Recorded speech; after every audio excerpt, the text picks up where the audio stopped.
ẹ mà tún káàsán o ẹ̀yin èèyàn mi ẹ kúrọ̀lẹ́ kálẹ́ mo mọ̀ pé ara ti ń sinmi nítorí pé iṣẹ́ wà lọ́la but mo tún ní kí n já wa sí ni o ẹ̀yin èèyàn mi èmi náà ní o èmi ní ọmọ ìyá yín èmi ní aládùúgbò yín èmi ní ìbátan yín ọmọ ìyá yín nínú ẹ̀jẹ̀ Dr. Mọ́wùmí Lawal ẹ̀yin ará mi breaking news break ṣe tún gbọ́ pé wọ́n láwọn ọlọ́pàá tún ti gbé ó ga o wọ́n tún ti gbé Farotimi Délé Farotimi wọ́n ti gbé lákọ̀ọ́kọ́ wọ́n gbé lọ sẹ́kìtì bàbá Afẹ́ Babalọ́lá the Ṣęlę lawyer àwọn lọ́yà tán ti lò 60 years but síbẹ̀síbẹ̀ wọn ò ní bẹ̀rù Ọlọ́run ọlọ́pàá tún ti gbé Délé Farotimi o wọ́n náà tiẹ̀ mọ ibi tó gbé lọ àwọn kan náà ti gbé kúrò lẹ́kọ̀ọ́ àmọ́ ibi tó gbé lọ ẹ̀yin ará mi ṣe é rí mọ̀kùmọ̀kùn tó ń lọ lórílẹ̀‐èdè Nàìjíríà ìlú tó láwọn ní democracy nìyẹn o ṣé àwọn tí a fẹ́ jókòó tì lọ́rùn nìyí àfọ̀fọ̀ àwọn ọlọ́pàá Fúlàní ni wọ́n o ṣùgbọ́n gbogbo wọn gbé wọ́n ń tì í kò ní ṣẹ̀yìn bàbá Jagaban o torí ojoojúmọ́ ló ń sọ̀rọ̀ ló ń gbóhùn sókè bẹ́ẹ̀mi náà ṣe ń gbóhùn sókè ará mi tó bá jẹ́ Nàìjíríà ni mo wà wọ́n á ti ní kán wá pa ìmí mo mọ̀ yẹn bẹ́ẹ̀ mo dẹ̀ fẹ́ lọ́lé ọmọ mi ló sì ní kí n ní sùúrù torí pé mo mọ àwọn èèyàn tí mo ní ṣùgbọ́n bí tí mo bá ayé mi dé ẹ̀rù wọn ò bà mí o n tó bá máa ṣe wọn á ṣe n tó lọ́n bá máa ṣe á ṣe ṣùgbọ́n ojúlala kan ló fi ń ṣọ́rí òun lọ́rọ̀ gbogbo wa. wọ́n tún ti gbé Délé Farotimi àná ni mo jáde tí mo ń sọ fún wa wípé Ṣèyí allegedly ọmọ Ojukwu ó lọ gbé president of NAN National Association of Nigerian Students president wọn oníyẹn jẹ́ Àtíkù Isa or something of that nature ní bọ́ọ̀ náà jáde ló ní Ṣèyí kidnap òun ní Nàìjíríà Ṣèyí is just an ordinary citizen o bàbá ẹ̀ náà gbé presidency lé lọ́wọ́ o ṣùgbọ́n òun kàn ń ṣe bíi deputy president ó ń ṣe bíi vice president ó ń ṣe bíi assistant president bàbá ẹ̀ ṣe rí pé àti wọ one chance ní Nàìjíríà ọmọ bàbá Tinubu dágọ́mú so about 3 years ago ni this same boy mo ti mọ̀ pé ọmọdé yìí ọmọ tí ò ní péńpéjú ni o 3 years ago nígbà tí bàbá ń campaign early part of 23 tí tó ń campaign tó ń non campaign fún bàbá ẹ̀ àwọn tó ń campaign fún opposition ọmọ olórí burúkú yìí tó ń lẹ flyer káàkiri Ṣèyí Tinubu allegedly Ṣèyí Odúmẹ́gun Ojukwu oníkọlọ́pàá tó ń tẹ̀lé kó ṣùtì wọn oníkọlọ́pàá kó ṣe kí ni kó ṣùtì àwọn opposition assistants tó ń lẹ flyer káàkiri Ṣèyí ọmọ bàbá Tinubu that was as far back as 2023 lóní kan ṣùtì a citizen like himself.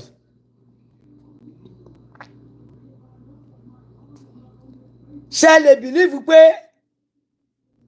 ọlọ́pàá tó ń tẹ̀lé gangan ló ń láti máa sọ fún yín pé tó bá dójú ẹ̀ tóun bá ṣe nǹkan tó ní kó ṣe òun ló mọ wá mú. But today assassin jẹta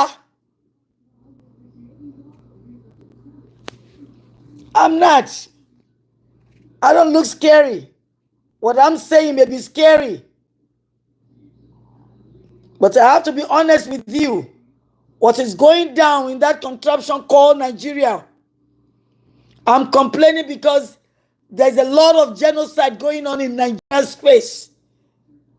The leadership, I will not call it leadership, it is rulership, dictatorship, despot.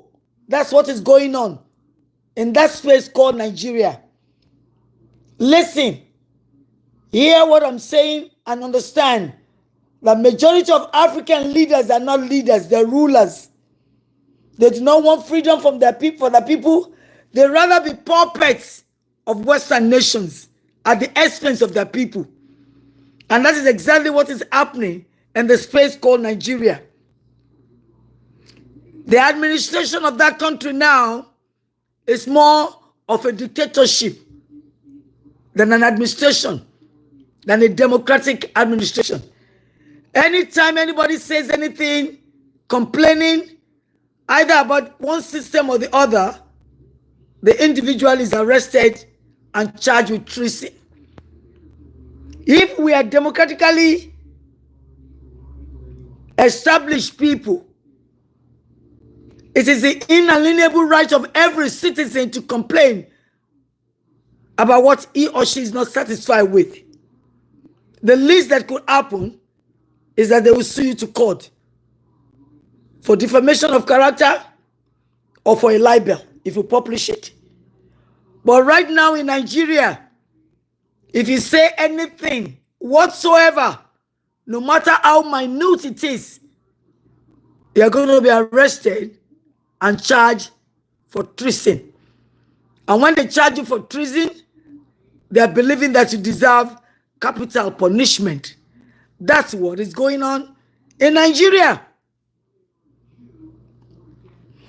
Well, my brother Brian, you can see and you can realize now that our African leaders are not actually leaders. In fact, a lot of them rig themselves into the system, into the administration, into the presidency. Even though the court has been bought, Nigeria court is now a puppet group of lawyers that call themselves the judiciary. We have no judiciary. We have lackeys, ass kissers, ass lickers of the present administration. So, if I'm angry or if my voice is loud and scary, it's because I'm scared for the people who have no voice, who have no temerity or the audacity to challenge this administration. Fortunately, I'm not at home. If I were in Nigeria by now, I would have been dead. I know somebody will have to have done something inimical to me. Because if you go to my page, Dr. Wumila Wild's page on YouTube, I have done over 100 videos calling out the administration, calling out the president, past presidents, and I know that I would not have lasted a month after bringing out those videos. They will have done something to me. But because I'm in America and I'm a citizen of this country also, they have not been able to do anything. And if they had a choice, they will have extradited me. They will have extradited me. But I'm sure they're not able to do that because I'm a citizen of America, of United States of America. So, those of you on this line right now, subscribers, help me to share this message.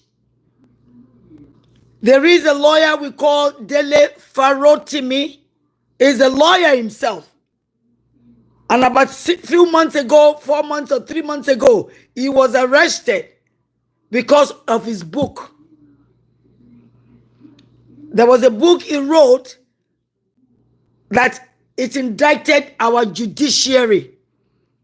And when one of the senior advocates of Nigeria saw this, with impunity, arrested him, locked him up for 20 days, and they sued him for as much as they could get out of him.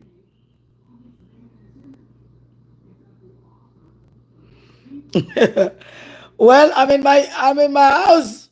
I can talk as much as I want.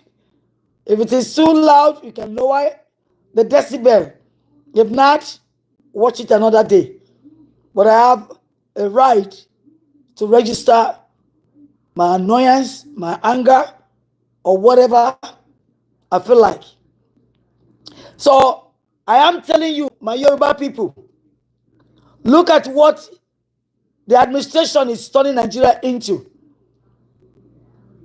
Baba Tinubu's son, Ṣèyí Tinubu, ó ń gbé president NANS Nancy, ó ń kidnap ẹ̀, ó ń bọ́ sí hòhò, wọ́n ná arí gbogbo ara ẹ̀ àti ojú ẹ̀. Ṣèyí Tinubu lòun ò rí mánì yìí rí, òun ò mọ̀ rí. Ṣé ẹni tọ́nà ó ya wèrè? Ṣé mùmú lẹni tọ́nà àbí àpọ̀dà bá rìn dìn? Ẹ wo bó ṣe ń ṣe ilé ayé. Ṣé abẹ́ wọn Nàìjíríà yẹn lẹ́yìn ọmọ Yorùbá òdodo lè fẹ́ jókòó sí? President of nan nìyẹn o.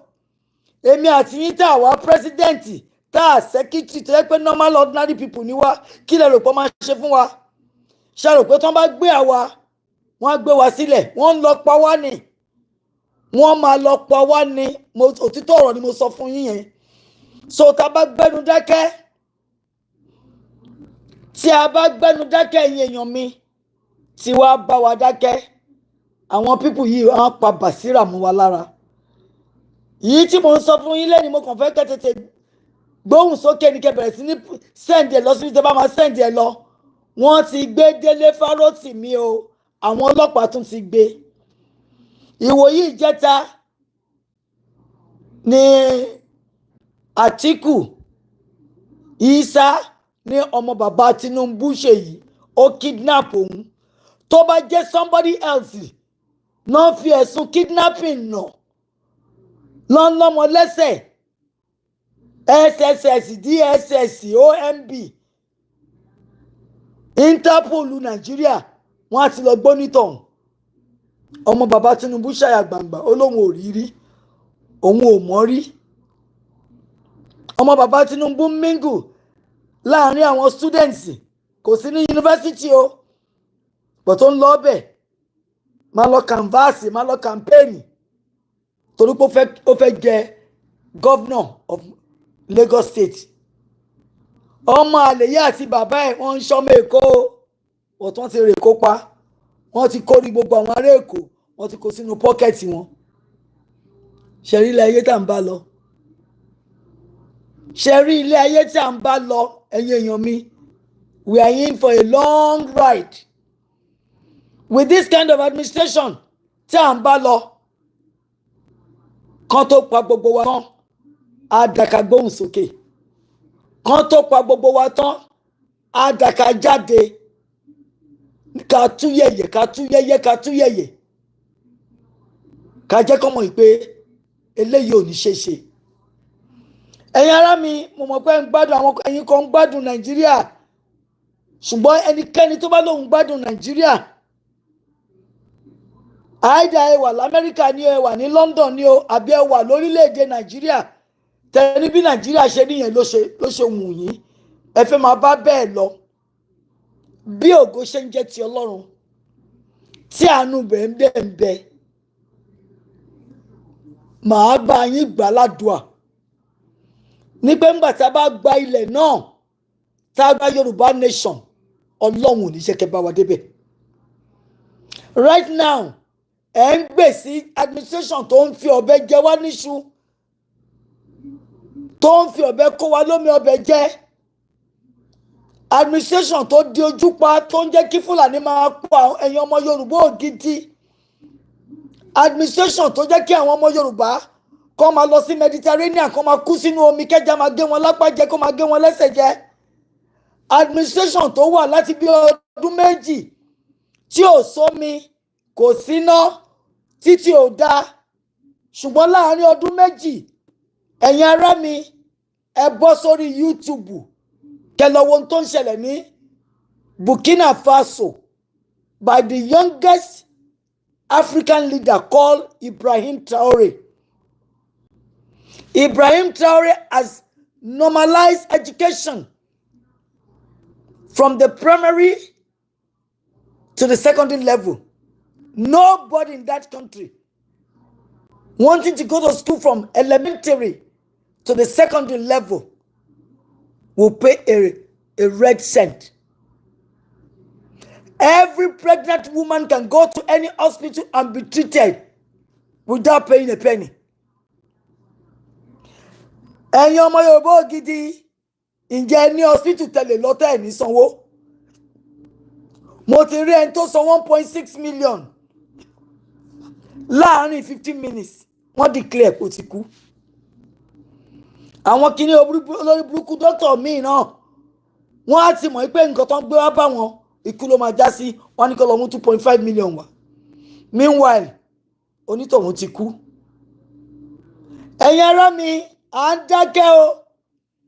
Ẹ̀yin ọmọ Yorùbá Ogidi ẹ ti dákẹ́ jù o. À ń papírí jẹ, a dákẹ́ bí omi inú àmù. Ìmí ti sùn lọ bí ọbẹ̀ inú ìṣàsùn. Ẹ jẹ́ ká dìde. Ará mi, ẹ jẹ́ ká dìde o. Kò ní ṣẹlẹ̀, kò lè ṣẹlẹ̀, irọ́ là ń pa fúnra wa o. Ẹ lọ wo ohun tó ṣẹlẹ̀ ní Turkey. Nígbà táwọn jihadist olórí burúkú yìí báwa náà ṣe ní àwọn mìyétì àlà àwọn Boko Haram. Wọ́n ti sọ Turkey 98% wọ́n ní Kírísítẹ́nì làwọn. Ẹ lọ sí Turkey nsìn kẹ́ lọ wo ohun tó ń ṣẹlẹ̀. Ibrahim Traore ọmọ Màlẹ́ ni o, is a Muslim, but he's saying, confirming that he has been battling the jihadists. Meanwhile, the Muslims in Nigeria from the Fulani extraction are saying that their jihadists is a law of the Quran. And they're going to kill as many non-Muslims as possible. Is that supposed to be a country where normal people should be coordinating, cooperating, collaborating together?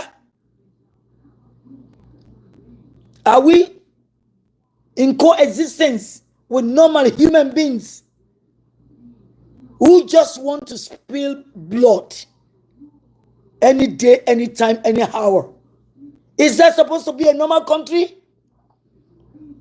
Where Fulanis are going all over the country killing, and the administration, yes, I may not. Why don't you come out and say your own mind? If I'm out of my mind and you are a Yoruba or a Nigerian so far, Fulani will happen to you. Because when the Fulani happens to you, and your family will pay 50 million, 100 million, you may still end up dead. And that's the honest truth. And then you'll be gone and gone forever.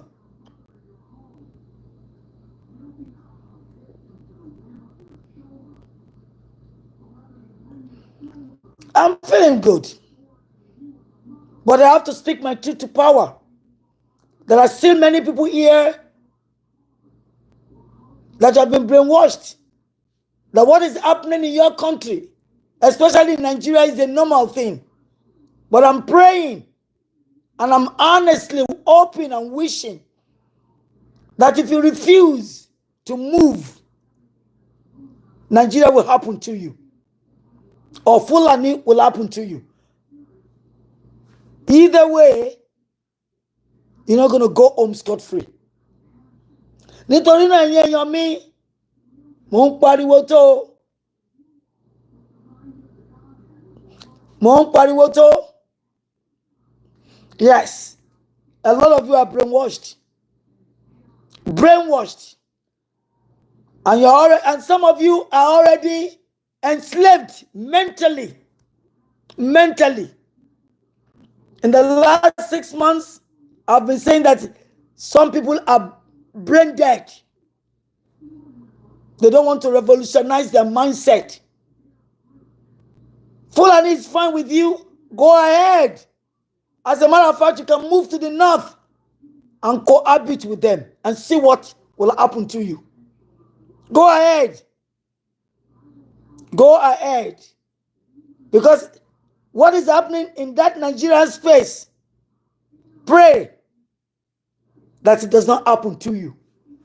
Because if it happens to you, in a twinkle of an eye, your mind will be catapulted to something else. Your mind will be transformed. It will be renewed.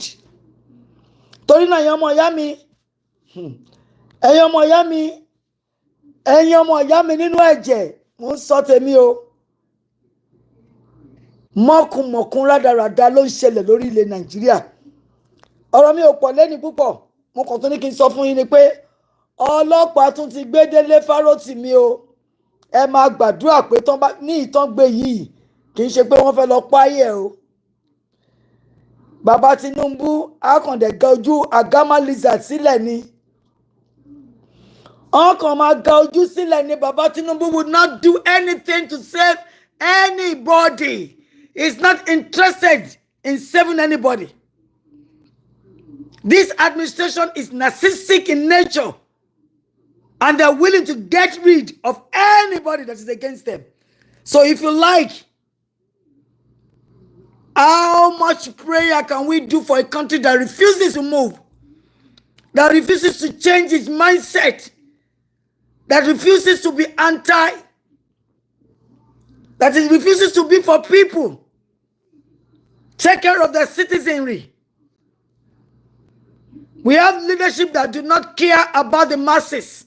They care about their stomach infrastructure, pocket infrastructure. They care about their family.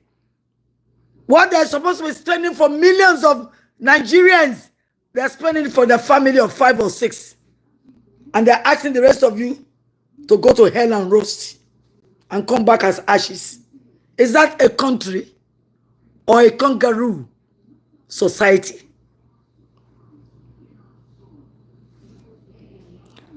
I am telling you, my people, I'm not going to stay too long on this. I just want to awaken your awareness, sensitize your sensibility to let you know that Nigeria is not working. Nigeria is not working. Those that say it is working are those that are either lackeys or they're stealing or they're in power with the rulers of that country. Nigeria is not working, no. Nigeria is no longer a country. It's a geographical expression. Geographical expression of so many nations.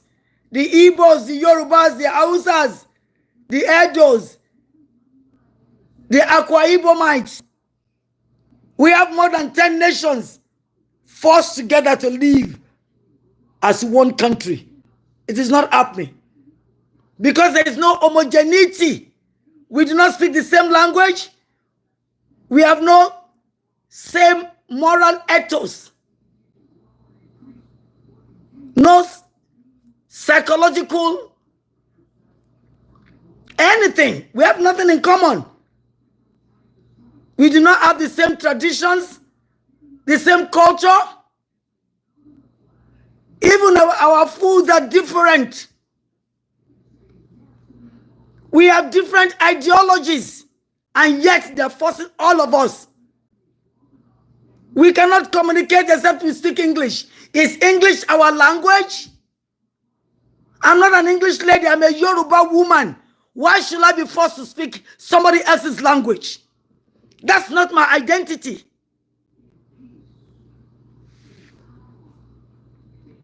That's not my language. I'm a Yoruba woman. I like to speak Yoruba, but we are forced to speak English because some idiots believe that their language is superior to yours.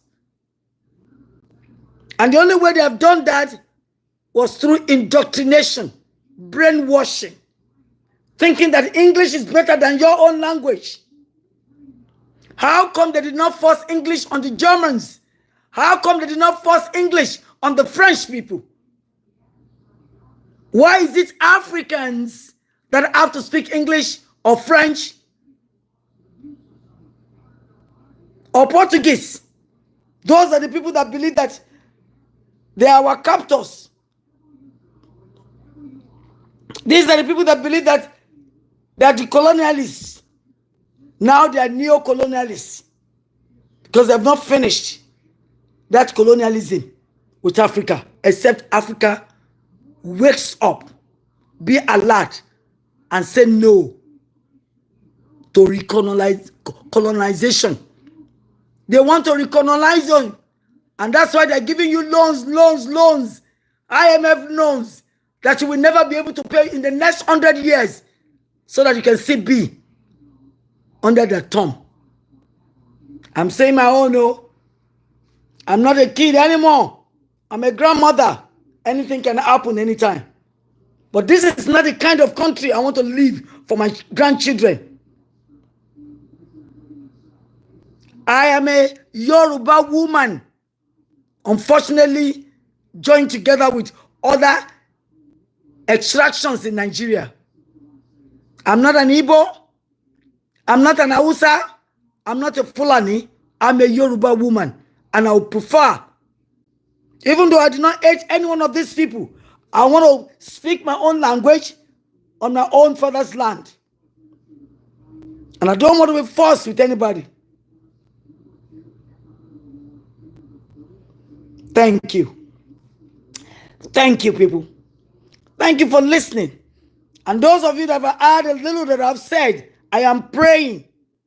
If you're a Yoruba woman, a Yoruba man in Nigeria or anywhere in the world for that matter, start raising your voice. That country is practicing what hell would consider a child's play. Genocide going on. Everybody kissing the asses of the Fulanis because they're afraid to speak up. I'm not afraid. And I know the consequences for speaking up, but I don't care. At this point in time, I'm going to speak my truth to power. I am going to speak my truth to power, and nothing can stop me. I know they are arresting people for speaking up. Daily Farotimi has been picked up again. Yoruba people, wake up. Tinubu says he's a Yoruba man. And on his watch, a Yoruba lawyer is being picked up for exercising his inalienable right. Wọ́n ti gbé Délé Farotimi nítorí pé ó sọ pé ìjọba yóò ṣiṣẹ́, èmi náà sọ pé kò ṣiṣẹ́. Tí n bá wà ní Nàìjíríà, wọ́n á ti gbé mi, ẹ̀yin èèyàn mi.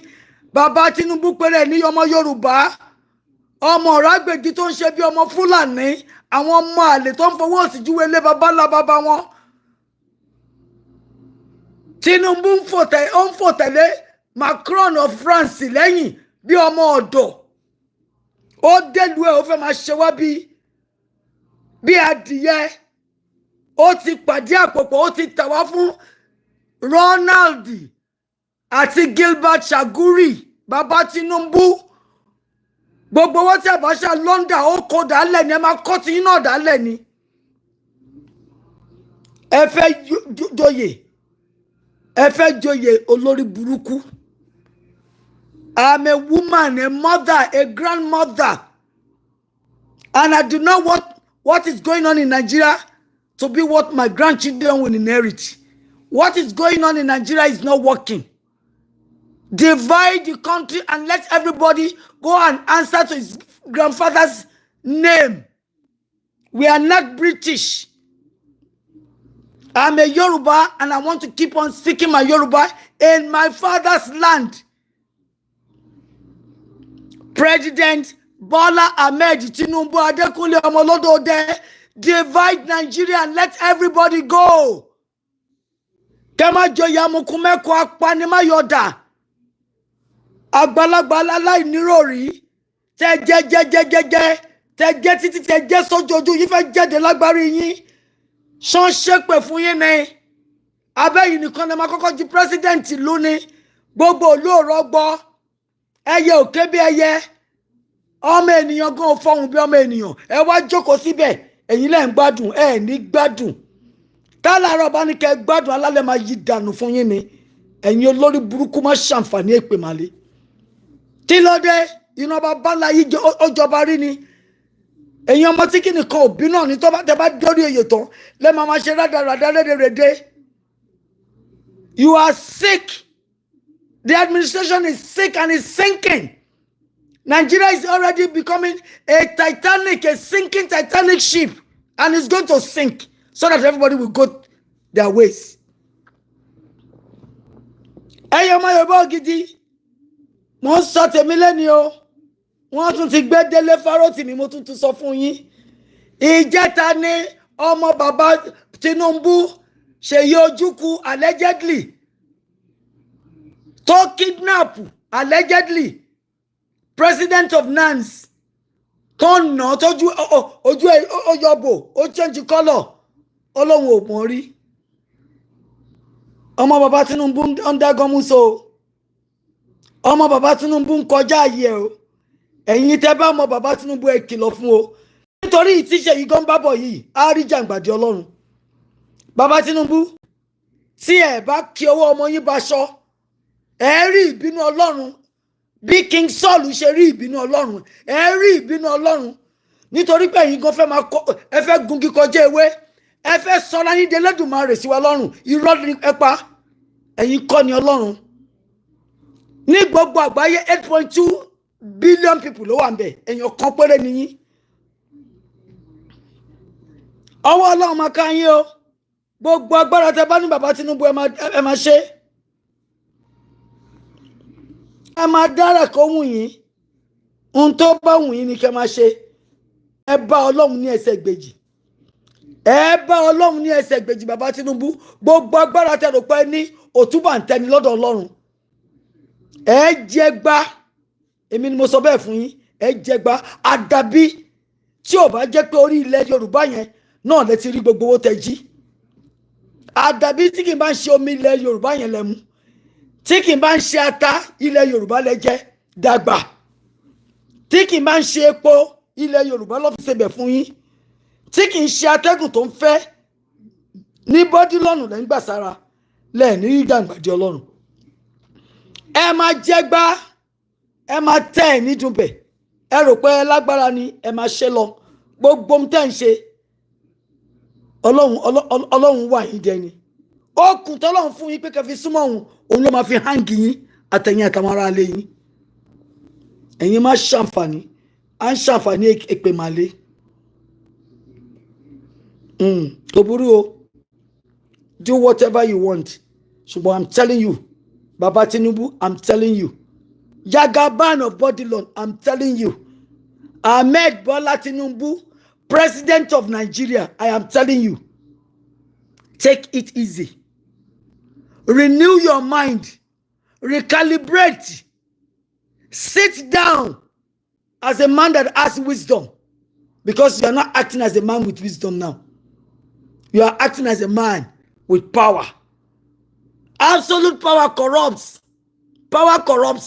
but absolute power corrupts absolutely. Tẹ́ bá rò pé ní agbára tán agbára yẹn ló máa pa yín o èmi ń sọ tèmi fún yín tí ẹ bá wọlé tọ̀ Ọlọ́run lọ ẹ rí ìjàgbàdì Ọlọ́run bàbá Tinubu ẹ rí ìjàgbàdì Ọlọ́run àtẹ̀yìn àtàwọn ará ilé yín àwọn ọmọ yín ẹ ń gùn wá lọ́rùn ọmọ yín náà tún fẹ́ máa tẹ̀ wá mọ́lẹ̀ ṣé ẹ̀yin nìkan lẹ rò pé ń ṣayé fún ni ẹ̀yin ọmọ ojú ọ̀rọ̀ lárí tẹ́délé ọlá tẹ́ ń tẹ báṣubàṣu tẹ́ ń náwó nàkúnà bí ọmọ bí prodigal children kò burú o bàbá Tinubu Ọlọ́run wà yín dẹni when it's time for God to act nobody bàbá ńlá bàbá yín ò lè stop Ọlọ́run so ẹ máa ṣe lọ ẹ máa ṣe bọ̀ gbogbo ohun tẹ́ ń ṣe ló wà lọ́wọ́ Ọlọ́run when the time for you to experience the onslaught of the Almighty God, He will not write you a letter. Neither will He text you. He will act. He will act. And that is exactly what will happen to you. God will act. Ẹ̀yin ará mi, ẹ̀yin ọmọ ìyá mi nú ẹ̀jẹ̀, mo ní kí n tún lọ fẹ̀dọ̀ mi lórí òróró ni o. Ẹ ṣé, màmá rí yín bá. Wọ́n ti gbé Délé Rótìmí o. Ọlọ́pàá ti gbé Délé Rótìmí o. Wọ́n gbé Àtíkù Isa ní àná àbí ìjẹta ọmọ bàbá Tinubu allegedly wọ́n nà ìlú ta fẹ́ wà nìyẹn o. Ìlú ta fẹ́ wà nìyẹn o. Ta fẹ́ dúró sí for another 4-6 years. Ọmọ bàbá Tinubu náà tún bọ́ síbẹ̀. Ṣẹ́rípà àti wọ one chance láwà. Ọlọ́run kó tó gbà wálé àwọn náà láti dìde. Àwọn ọmọ Israeli dìde. Tán bá dìde, Ọlọ́run ò ní lift wọn up. Ẹ dìde o, ẹ̀yin ará mi ọmọ Yorùbá Ògidì.